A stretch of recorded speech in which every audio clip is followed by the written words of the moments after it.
Welcome to TecoGuide, the only app designed to help you navigate your college and career journey in the quickest and most affordable way. This podcast is brought to you by EdTechWity, dedicated to opening doors to higher education and career opportunities for all.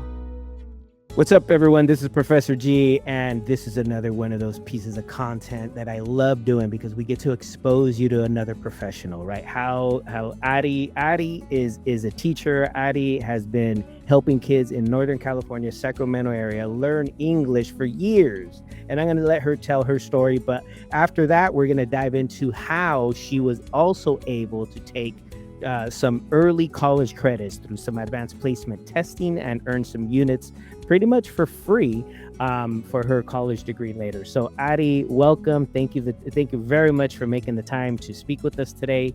Why don't you give us a quick little overview about how your education pathway looked like while you were working and living in the Sacramento area? Great. Thank you so much for having me. So I was born in Sacramento, born and raised, and I went to high school in the San Juan Unified School District. And when I was in high school, I had the opportunity to take several AP classes. So I loved languages, and I took AP Spanish language and AP Spanish literature when I was in high school, junior, senior. I also took AP Calculus, I think it's AP Calculus AB now. And I also took English language, I took English literature and composition as an AP class. So those were the ones. So you're doing a lot of AP. I did a lot of APs. I did, yeah. And those were the ones I passed. I also took AP Physics, which I did not pass, but I. Wow. Still, so wait. Hold on. So the audience wants to know. So you took two of the Spanish ones, right? Yeah. You took calculus and you took English language AP and passed those. Yes. The test, right? Yes. Because I want to be clear, audience, is when you're doing AP, you sign up for the class in high school, right? And you got to do the class in high school, and then at the end of the class, you have to take a test. And some people opt out of the test because if you opt out of the test, you don't get any credit. But if you take the test and you pass the test, you earn college and university credit. So you're telling me with those testing, you had at least 12 university units completed, at least, right? Yes. Yeah. Before you even got to the university. Before I even got there. Wow. Yeah. That saved you thousands of dollars. It saved me an entire quarter. So I finished college an entire quarter early. That's at least 15 grand in save, at least. Wow. Okay. So 4 AP tests. You actually took 5 the physics. That one sounds super hard. It's still super difficult. I still think it has a pretty low pass rate, depending on, schools. I don't even think, maybe we do offer it at the school I work at now. I don't know, but yeah, it's a very rigorous test, very difficult. Wow. Okay, so passing tests means you got a score of a 3, 4, or 5 in the advanced placement examination, and then the universities will credit you whatever credit they can in terms of your pathway. So you were doing these classes, and you were going to high school at San Juan. I was at El Camino High School in High School in the San Juan district. Yeah. Got it. And then so eventually you graduate from high school. Yeah, I graduated from high school. I went straight to UC San Diego out of high school. So I had applied there my senior year. I applied to several colleges and went to go visit them, on breaks from school or on weekends if they were close. And that was one that I was really drawn to. They had like a experience the college weekend where you could go and you could sleep in the dorm with an existing student who agreed to be your guide for the weekend or the time you were there. And it started, I want to say, like on a Thursday. Sorry? Yeah. Cool. It was cool. Yeah. So I went to San Diego on a Thursday, and I went around with this girl, I think her name was Kim, to her classes. And then I flew home later, on the Saturday of that weekend. So I was there Thursday, Friday, and went home Saturday. But it gave me a chance to just see what dorm life was like, and see what her classes were like and how big the lectures were and stuff like that. So it was a really cool part of the acceptance for that. Wow. For that college. And after that trip, you were like, I'm coming here. Yeah. I was like, this is for me. San Diego, not a bad place to be. Nope. Yeah, it's temperate all the time, 75, pretty sunny most of the time. So wow. Yeah. My allergies went away there. So from Sacramento allergy heaven to San Diego beach heaven. So Yes. Congrats getting down there. Now, what did you study down at UC San Diego? I actually wasn't sure what I wanted to do right out of high school, oddly enough. So I did all those AP classes, but I had taken them in such a variety of areas and my interests were so, different that I kind of was still undecided when I got there. But I eventually majored in English literature and creative writing. And I think I was kind of already on a path to maybe thinking about being a teacher at that point. Like I kind of already had educators in my family. Like my dad was an educator. And so I think that I was already geared for that pathway. Geared for that. I just already had that idea in my head. And so you're at UC San Diego, and everyone talks about a 4-year degree. Were you able to finish that in the 4 years that you were down there? Yep, I finished. So UC San Diego's on the quarter system. So you take 10-week. Your classes last 10 weeks, and you take 3 or 4 classes in those 10 weeks. So you get to take more than you would take at a semester school because you have a fall, winter, and spring quarter. And so with the APs that I had taken, I actually finished everything in March of like my senior year of college, or my last year of my undergrad. I finished in March when most everybody else finished in June. So I had like 3 months of just living and working in San Diego and like kind of figuring out life down there for a little bit.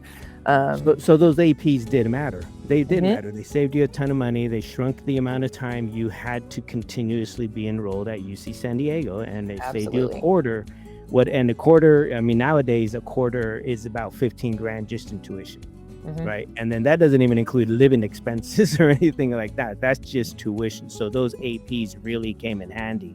They shrink the amount. So you technically finished in 3.75 years, something like as that, opposed to 4 years. Right? Yeah. And the reality is, everyone that's listening, most people take 4 to 4 definitely years, or 5-6 years nowadays to finish your bachelor's degree. And the reason is just because they're trying to do so much more, like 2 jobs, live their life and go to school. They're doing the school a lot slower than they used to.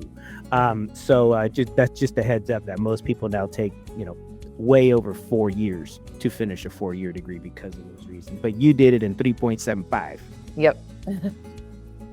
Awesome. I don't know why I didn't need to be in such a hurry. It was such a beautiful place to live, but I got it done.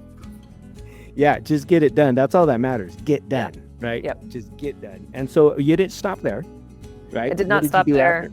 So I lived there, but my family was still in Sacramento. Like I said, I'm from here originally, and I had made like great friends when I was there. But I had actually I TA'd at the university too my last semester, or my last quarter there.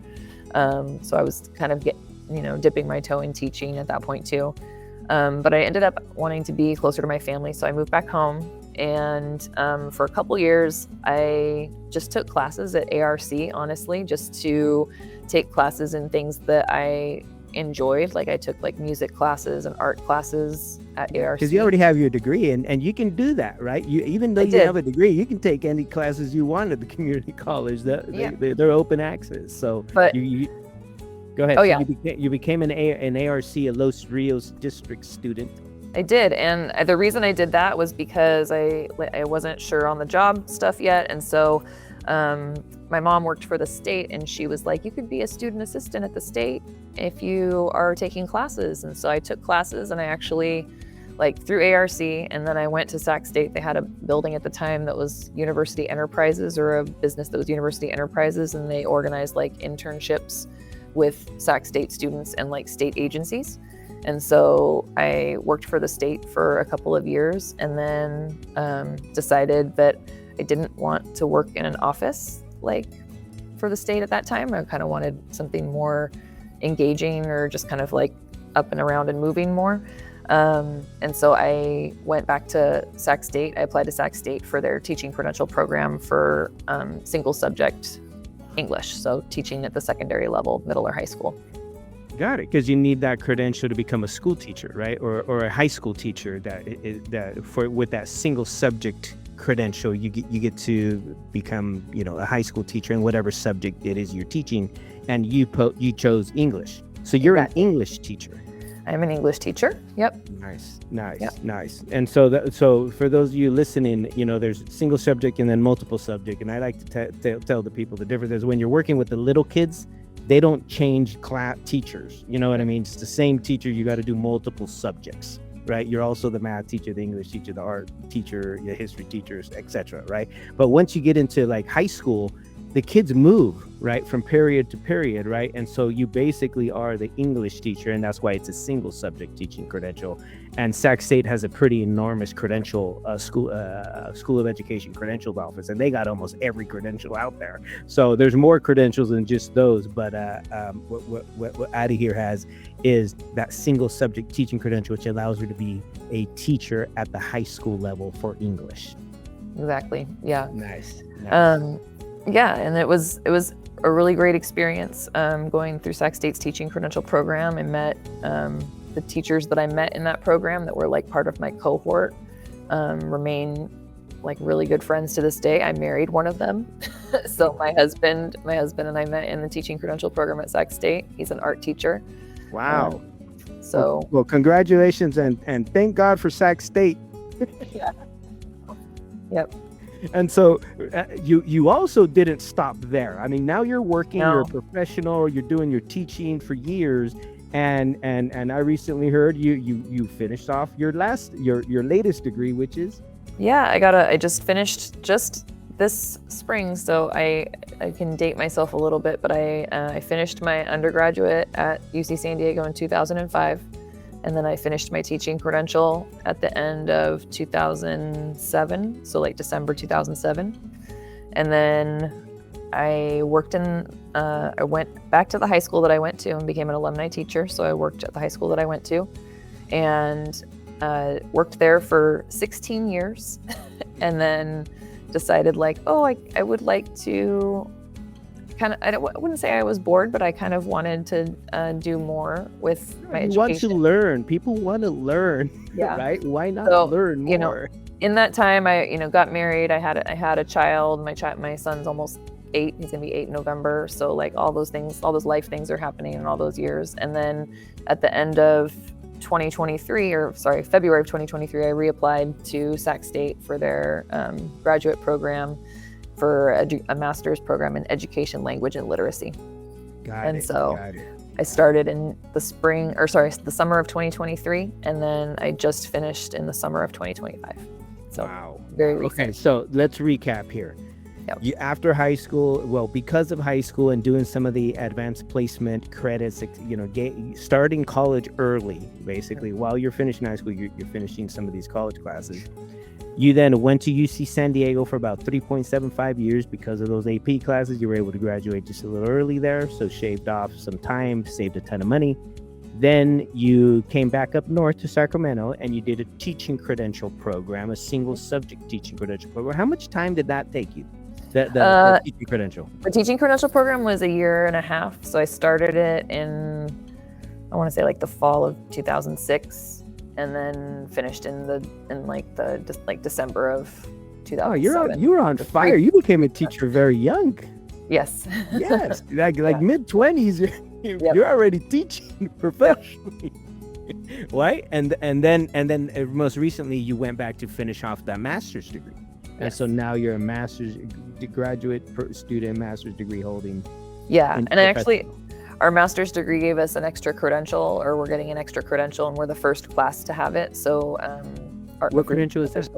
It's called the Reading and Literacy Leadership Specialist credential. And so it's a new credential in California.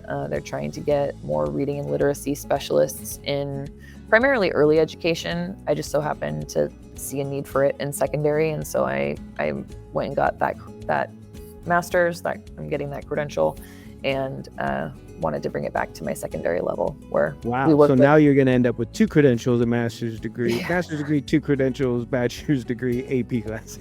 Yes. Congratulations. Thank you. You're just killing it. Killing it, Thanks. literally. Okay. So now let's focus back on, parents, I know you're listening, students, I know you're listening, right? We got to shave off some cost of college. So you in particular chose one of these routes, right? That gives you early college credit. So in Yeah. high school, if and parents, you might have to look into this, students themselves as well, is you're going to be given an opportunity depending on the high school you go to. The bigger high schools kind of have more AP options than the really, really small high schools, right? So if you're at one of those medium-sized to bigger high schools, there's probably an AP program there that's quite comprehensive, which teaches a bunch of different subjects in advanced placement. And usually students start really getting into these classes later in high school, like junior, senior year. But nowadays they're starting them even earlier. So just because there's other options now than AP, but your choice was AP. Did you hear of any other choices in terms of dual enrollment or early college access? So at the time that I was in high school, I don't feel like that was as common. For dual enrollment, I want to say when I was going through school, it was like you could have like by your junior or senior year, you could have like a free period, and then you could apply to take a class at like Los Rios or a college nearby. But it wasn't really I don't think it was very advertised or very like common. Popular. Yeah. But what we have still not that common. I mean, it's a lot more common than it used to be, but it's still, most people still are unaware of the different options. I would agree. So last year, I didn't describe this as part of my journey, but it is part of my journey. I took a break from teaching while I was getting my master's, because it was just a lot to do and be a parent and be a partner and all of those things and work. And so I took it's called an educational leave of absence, and I took a sabbatical year from my teaching position.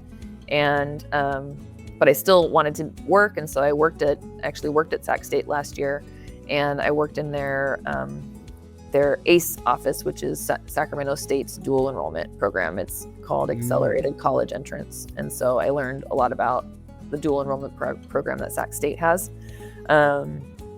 And I didn't know about, it's probably been around since I was in high school, but I didn't know about it when I was in high school. So I didn't do any classes that way. Yeah, it's about that exposure, right? That's why we're doing these videos, right? Yep. Because it's not just a one-time done. Let's keep listening to this, because there's different options for different people. There's more options now, like you're saying. There's ACE, there's regular dual enrollment through the Los Rios. And those of you that are listening, we've done other content on dual enrollment and how to take full advantage of dual enrollment. So check out some of those videos. We even have them in Spanish. So if you got a Spanish speaking parent that wants to know more about how to get their kid doing that kind of stuff, definitely turn them on to that kind of that type of content. But in terms of AP, right? So you're a high school teacher in English. So there's AP, I'm sure, English options at your currently at El Camino. There are, yeah. I taught one AP class for a couple of years. It's AP Language and Composition, and it's not the test that I took in high school. We didn't have that class at our campus when I went to El Camino as a student. But there's two AP English classes, so AP Language and Composition, AP Literature and Composition. We have AP Seminar, which I believe students can take as sophomores, and it counts as an English credit. There's AP Research, which counts as an elective credit. We still have AP Calculus AB, and we also have Calculus BC. I want to say I know we have an AP Spanish class, but I think it's Spanish language instead of Spanish literature. I don't know if we do both anymore. And so how would a student or how would a parent go about, like at your school, right, getting their student involved, or if the student themselves wants to get involved, what would be one of the first steps they take to see if they're going to be eligible for that? So I think what's really great about our campus is we did this program a number of years ago that was through I want to say they're like a consultant firm, but it was Equal Opportunity Schools, and they helped us work to remove barriers for people to take AP courses whenever they want. There used to be all kinds of you have to have a recommendation from your previous level, your previous level teacher in that subject, or you have to have earned a certain grade in that subject in order to take an AP class. And those were creating barriers for a lot of people having access to those classes. And so over time, we've just taken those away. And it's like, if you want to take the class and challenge yourself, take it, right? So students have the ability to sign up for whichever APs they want now. I would say a good place to start for students would be to meet with their counselor. So you're a counselor, but I think like meeting with a counselor is definitely a good step. And ask, right? Just meet with them and ask, hey, what is AP an option, and what would you recommend? And and try to understand that it is more rigorous, right? Because at the end, you're expected to hopefully try and pass this test, which is a university level examination. And so those of you who want to challenge yourself, so if I have, like, say for example, some good Spanish skills and I want to refine them and make them even better, a good idea would be me to sign up, see my counselor, see if I can sign up for an AP Spanish class, right? Where I'm going to be getting now a teacher for a year in that class to raise my Spanish skills to that level, to that university level. And then I'll have the option at the end to take that test. Yeah, and we even have classes. We have, for Spanish in particular, we have Spanish for heritage learners, which is like Spanish for students who Chicanos. They speak Spanish. They grew up speaking Spanish, but maybe sometimes they don't always have the same like literacy strengths that are needed for those tests. And so taking those heritage learner classes is kind of putting you on the path for the AP2, so that it's like you build those skills up in Spanish 1 and Spanish 2, and then take the AP exam by your third year or fourth year. So those are classes that exist now that didn't exist when I was in high school. So I think those are a really good benefit. The other thing I was thinking about for the AP pathway is listen to whoever like has the information. I in my current role, I'm actually not working. I'm at the school again. I'm working at El Camino, but I'm here as a literacy coach. I'm not here as an English teacher. And so one of my roles on this campus is to work with English learners when they reclassify to fluent English proficient. And I had a meeting with a student a couple weeks ago who was reclassifying. He was like, wait, I don't have to take ELD classes now. And he was like, can I take AP classes? And I was like, yeah, you can take AP classes. What do you want to take? He's like, what do we offer? And so we were just meeting for one purpose, but I was like, I'm happy to look up this information with you and then recommend you to go talk to your counselor. So just trying to encourage students that if you have the ear of someone or you're talking to someone and you have the question, like ask.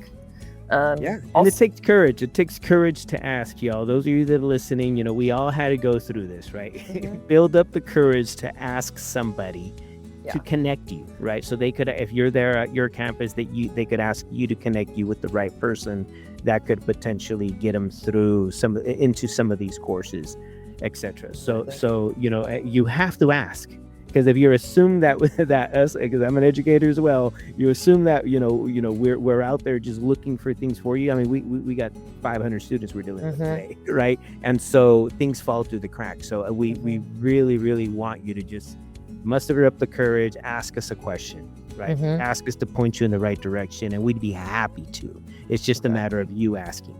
Yep, we have to be able to see the connections to make them happen. So if we don't have the questions coming to us, we don't always know.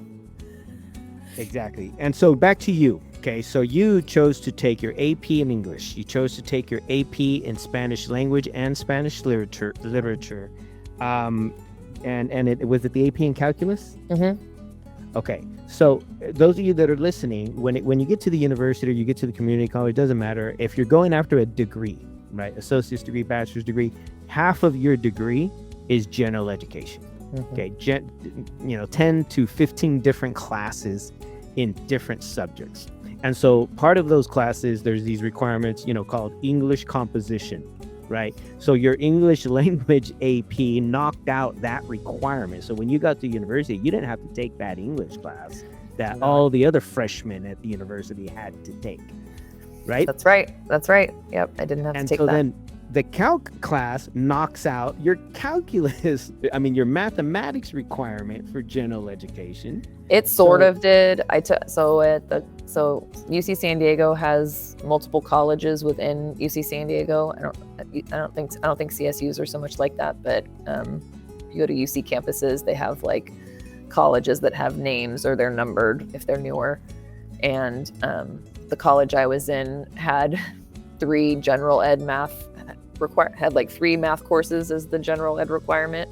So it knocked out one of the 3 classes that I had to take. Oh, so wow. I had to take more calculus. Yes. You're right. And not to confuse the audience here, but let's just say, a big university, they'll have the College of Business underneath the same university. They'll have the College of Education, the College of Engineering and Sciences, the College of Psychology and Social Behavioral Sciences, and they all, one university might name it after a person. Another university will call it the College of Business, but it's the same university. It's just the focused requirements for that big group of students that are in those majors. And so your major had 3 math requirements from what you're telling me. So not my major, but the college college that I was a part of. The department you belong. Yeah. There was probably an easier college or department to be a part of for the major that I had, but the one that I had lots of math and science requirements. But at least you got one of those credited and you only had to do 2 more. That's right. And then in terms of the Spanish, there's humanities requirements for general education, and Spanish, that's what it's a humanities requirement. So some of your general education requirements were automatically completed based off of these 4 AP exams that you got, and you earn the credit, right? You get unit credit. And so, for example, let's just guess you got 12 or 15 units towards your units that you need to graduate. Now, I'm not sure, like UCs, it's probably about 150 units or so that you need to earn a bachelor's degree. At CSU, at most CSUs, because they're semester schools, it's about 120. It ends up being the same. Doesn't matter what numbers we're throwing out there, right? You're gonna finish a set amount of units that's equal to about 4 years of full-time academic study, and those units knocked out a chunk of your total units needed for your bachelor's degree. In fact, they did. Yep. So it was. So what would you say are the primary things here that when you do AP, the first thing, once you pass those tests, you're immediately saving money? Would you agree? Yeah, I would agree. I think there are some like misconceptions about for maybe particularly parents. I don't know if it's parents listening, but so I'd say one of the big misconceptions is that like AP feels cost prohibitive, especially if your student wants to take a lot of AP classes. So the AP exams are what costs money. Like the AP class itself doesn't cost any money because it's just part of the high school. But the AP exams usually cost around $100. And what I think most parents don't know is that sometimes there are waivers where those costs are reduced or free for certain situations. So that's one thing that I think people need to know, is that it's already like very cost beneficial, cost saving, because it costs a lot less to take that AP exam. If you pass it, it counts the same as one of those 3 unit classes, right? So if you pay $100 for the test, and then you, instead of taking the class to pay for 3 units, it's like $900 something.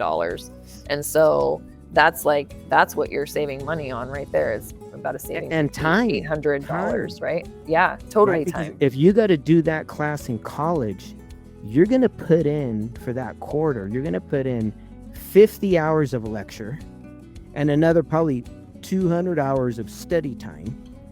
Probably have to buy a textbook, and the textbook's not going to be cheaper than $100. It's going to be more than $100 nowadays, because textbooks are super expensive, right? And so, I just imagine, I'm over here at Sacramento City College. One of my students told me my Spanish textbook costs $200 to $300. Wow. I'm like, wow, that's incredible, and so it does that $100 even if you had to pay for the AP exam. Yeah, that it's a $100 investment to save you not only say $1,000 at the university, but also the countless hours that you're going to save not having to take another class and do all the homework for that class, right? And the stress for that class on top of everything else. Yeah. Wow. So it is totally worth it. It is worth it. I think that another like thing to consider though is that like I'm thinking like my son's not in high school yet, but I kind of monitor my feeling about this all the time, is that I'm like, you know, is he ready for that? Is he ready for that responsibility of that? And so like if I'm just kind of extrapolating him to when he's in high school and I'm thinking about him taking AP classes, I think that would be a question on my mind, is like, is he ready for an AP class? Is it too much responsibility too soon for him to be doing that? So I think what I love about AP is that you still get quite a bit of individualized attention for the subject that you're learning. So when I went to UC San Diego, when I was taking science classes or math classes, I was in classes of like hundreds of kids. Like we were in big lecture halls. There were hundreds of kids in the class. We also had like a section that we could go to where we would meet with a TA who might know us more personally and be able to help us more individually. But there's, you know, you feel more like a number in that situation. Like you feel like you're just like a person that the professor doesn't know and they don't care about your journey and your goals. And I think in high school, when you're taking these AP classes, you're with a teacher who still has a lot of students, but probably also still has more time to like know you and learn about you. Absolutely. Oh yes, I totally agree with that. Help you, right? Yes. Like my high school teachers knew my name. None of my college teachers knew right? my name. So that's what I think about with AP classes too, is that it just feels it's a little more personalized at times compared to, you know, having to take it in college later. And at the end, the student still has a choice. You don't have to take the AP exam. You still learned all of the learning. You know what I mean? You still put yourself through that rigor. You're ready for the next college level class, right? You don't have to take that test. If for whatever reason you decide not to do it, that's okay, right? And you're it's still gonna get a grade in your AP class that you took. And it's still on your transcript. And I'm not a college admissions person, but I imagine that they still see that and see like, oh, this student challenged themselves for a whole year, right? Or a whole block or whatever the school system is that they're coming from. The student challenged themselves for all that time. And no, they didn't take the exam, but they got a B in the class. Like their teacher thought they were, you know, worth this grade. So that's right. And when you're talking about competitive admissions, all of those matter. It all matters is when you're going after these bigger schools that are much harder to get into because they just get so many more applications than everywhere else. San Diego being one of them. They get enormous amount of applications. Because it's so beautiful there. Yeah, who doesn't want to live there, right? There's the beach. Yeah. And then great schools. And then you add the great schools to it, and just like you're in heaven. So, you know, to give your student, or if you're the student, that competitive advantage, you know, it does matter signing up for those AP classes and doing the best you can to get the best grade you can. So again, if you run into that barrier of the cost, or you just decide not to do it for whatever reason, it matters being in that class. You did challenge yourself, and you're showing everyone else that you're challenging yourself and willing to take the challenge. Wow. And so what advice, you know, for any, you know, parent, how can a parent, right? Because I'm a parent too. I got 3 kids. Most of my last one's a sophomore in high school. And so at the high school he's at, there's not a lot of AP exams. There's not a lot of AP classes. There's only about 3. And he just didn't want to go down that route. There's other options, parents, okay, students that are out there. He is doing dual enrollment, right? Dual enrollment through the high school where he's at. They teach a college level history class, right on campus. So it's part of his semester. It's part of his, you know, schedule that he goes 2 days a week to, you know, third period is going to be this history class that's offered through American River College. Right. And so, you know, there's that option as well. So if your high school doesn't have AP, or it's limited, they can do AP if it's available and in addition do a class that's offered on campus through a program, like American River College, like what they do. If you're looking to talk to your high school counselor, looking to see if those programs exist. And then the third option would be, let's say your school doesn't offer any of that, right? You can still do dual enrollment without the high school, where you're kind of doing it on your own. And most high school students will take online classes at the community college because, you don't have to drive there. You don't have to deal with the commute. And then, you're in high school. Your job is being high school first, right? And by the time you get out of high school, you're limited to like evening level classes. So most of the high school students I work with is they just take online classes to the different community colleges that are in the area. So you really have about 3 different options, right, to really start racking up college classes early. But I love what you said, Adi, about the attention you get from that high school teacher. That I wasn't thinking about that much, but now I am. I'm like, you're absolutely right. The student will get the care, right, and the teachings that they need that these other 2 pathways don't offer. These other 2 pathways, they treat you like a regular adult student, whether you sink or swim kind of stuff. Exactly. And I think that's another thing that maybe parents would need to know about. If their children are doing a dual enrollment option, they might think like, oh, I'm still their parent, I'm still entitled to be able to see their grades and all of those things. But when your student starts taking dual enrollment classes and they start working at the community college or university, it's like that transcript is theirs, and you as their parent aren't necessarily entitled to it anymore. So it is and the that counselors won't tell you anything because it is FERPA. It's not. They're not gonna. They're the counselors and the staff at the colleges are. It's against the law for them to tell you anything as a parent of a dual enrollment student. So, when you're in AP, you're still part of the high school curriculum, which allows you to have conversations with teachers and counselors, with your minor student being there. Absolutely right. Adi, I want to say thank you. The insight that you provided us on AP, and especially on, the attention you get while you're in an AP class. Really now, people should reconsider all these different options, right? They're all difficult. They're all going to be rigorous, but there's some that nurture you a little more, right, before cutting you loose. And I think AP is that answer for quite a few students. Yeah, I mean, I think you have to know your student and their strengths and all of that. I think any, students are capable of doing these different paths. It just is kind of like, we have to know them and figure out what they're most ready for. So some of them really need that like nurturing, still need to be with my high school teacher.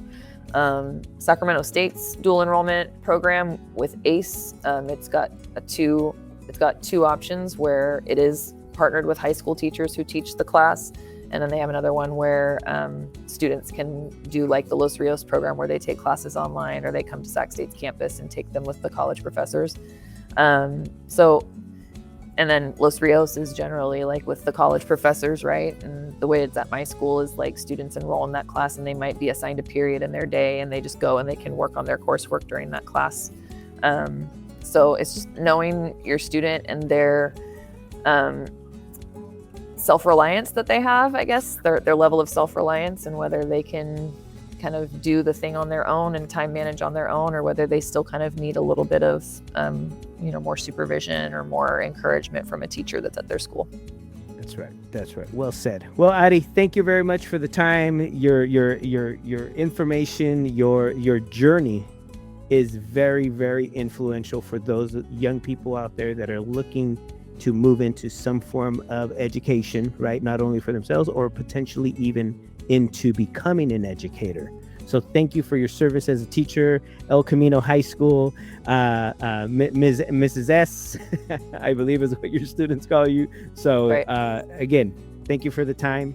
And yeah, thank you for having me. Have a good day. Thank you. You too. Bye-bye. Thank you for tuning into TecoGuide, the app focused on bringing you tools and content to help you make better decisions about school, life, and career. We hope this episode has inspired you to pursue and excel in your own educational and career journey. Don't forget to subscribe, follow, and share.